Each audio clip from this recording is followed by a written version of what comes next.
Recently in the news, the issue of the Federal Reserve's gold holdings has resurfaced. The Federal Reserve's gold holdings continue to be a point of confusion for most, so I would like to set the record straight. To begin this story, we go back to June 1st, 2011, to a hearing of the Domestic Monetary Policy Subcommittee of the House Financial Services Committee.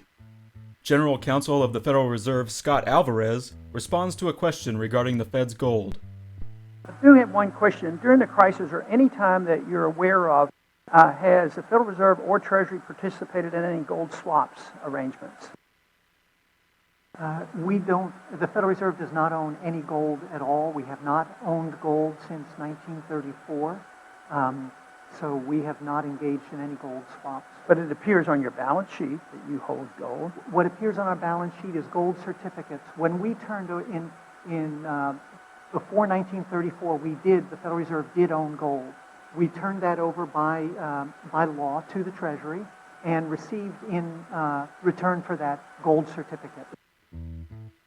The Federal Reserve lists on its balance sheet $11 billion worth of what it calls gold stock. The Federal Reserve provides the following explanation for this entry. The gold stock of the United States is held by the Treasury and consists of gold that has been monetized. The Treasury has issued certificates reflecting the value of the gold to the Federal Reserve in return for a credit for the same dollar value to the Treasury's accounts. The value of the gold stock is recorded on the Federal Reserve and Treasury books at $42.22 per troy ounce, the so-called official U.S. government price established by international agreement and confirmed by Congress in 1973. At the hearing of the Domestic Monetary Policy Subcommittee on June 22, 2011, Inspector General of the Treasury Eric Thorson, accompanied by Director of Financial Management and Assurance for the GAO, Gary Engel, clarified the value and payment of this gold stock.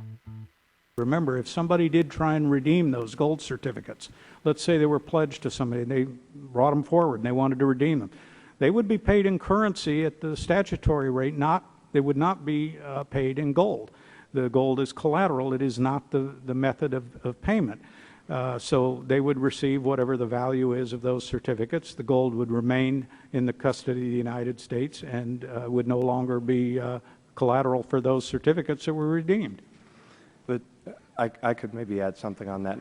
As it relates to the gold certificates do not represent that the Federal Reserve has ownership on that gold. There's a liability that's actually recorded in the financial statements for about $11 billion that represents the gold, what we owe the Federal Reserve for those gold certificates. Now, if we were to go to sell some of that gold, my understanding is that Treasury would have to retire those gold certificates, and then I think it's what Mr. Thorson's saying, there would be a reduction in the cash balance that Treasury has over at the Federal Reserve for the amount of whatever at that $42.22 per, whatever amount of the gold certificates you were redeeming. There you have it.